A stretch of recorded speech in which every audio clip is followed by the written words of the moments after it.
You got inducted into the Songwriters Hall of Fame. Yeah. This year. Yeah. And how many albums have you sold to date?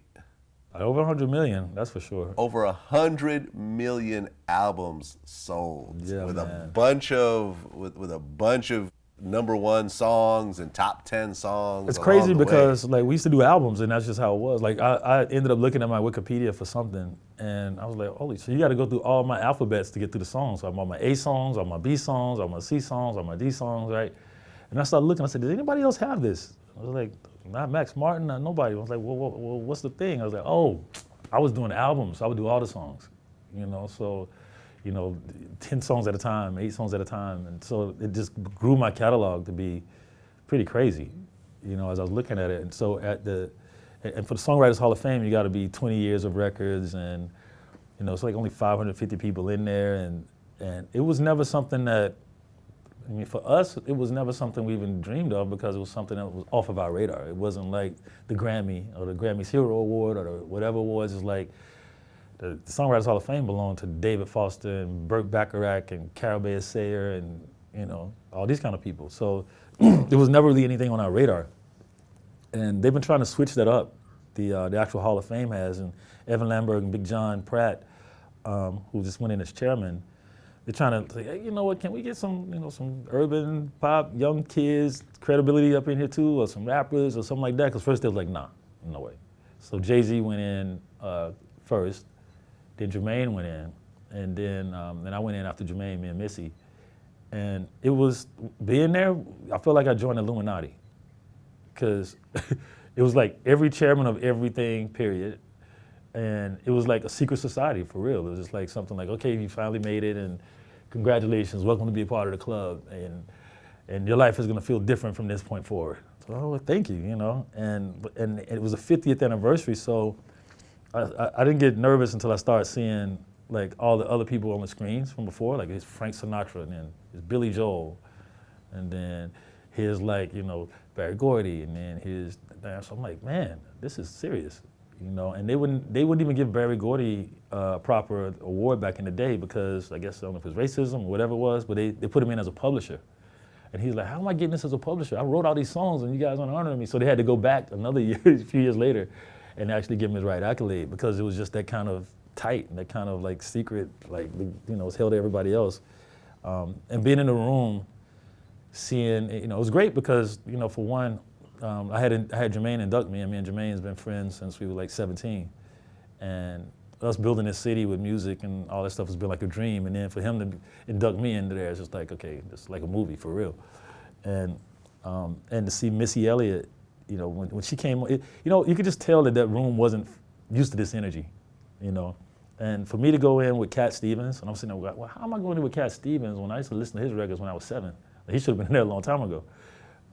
But the moment where me and Missy came out, and she had Queen Latifah come out and introduce her and say how good friends they were, and then she says, I got one more person that want to say something about Missy, and then Michelle Obama comes on the screens, So it was more of an urban night than they ever felt in that environment up there, and it was, you could tell that the shift needed to happen.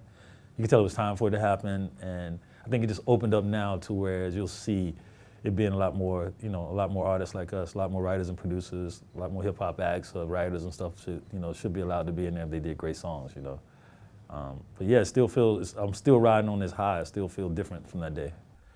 Well, are you the youngest person to be inducted into that?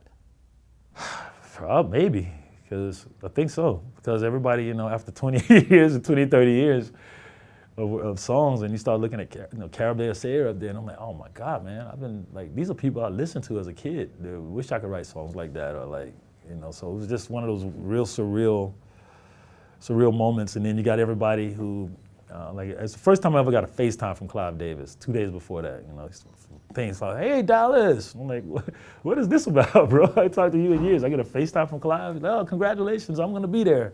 So like, all right, got to make sure I thank him. It was very, very much like a secret society in there, man. But it feels amazing. That's dope, man. And you have a Grammy for R&B Album of the Year for Fan Mail, TLC's Fan Mail, but you've also been nominated, I guess, 5 more times along the way. Yeah. So it's been a real trip. It really has, man. It really has. And you have a new foundation. Yeah. To put studios in schools. Yep, we did 10 of them so far. My real goal is to get a school while I'm living, man. I don't want to be dead and have the Dallas Austin wing somewhere, So like, these kids in Atlanta, and they're like, they've seen what we do, and they've seen how they can make it. It's like 40,000 records a day that's going out. So they're everywhere, and I feel like, well, let's put the studios in the schools instead of having them go to Bankhead into the streets and sell dope and all that stuff. Like, just put it in the school. Then they'll learn how important English is. They learn how important math is, because you need to count your money and your royalties. And that nobody told me that, so I was just like, let me just get out of school and do music.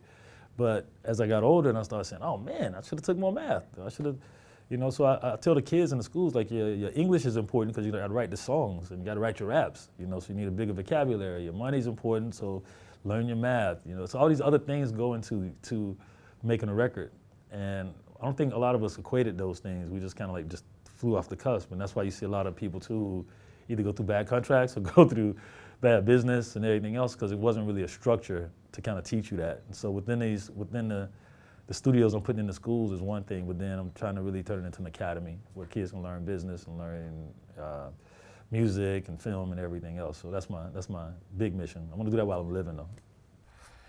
Yeah, man, that's amazing. I mean, and you've seen a few people do this now. I mean, Dr. Dre has a music school at USC, I believe. Yep. Clive Davis has one. Yep. So I need one right here in Atlanta, so we can make sure that we keep it going.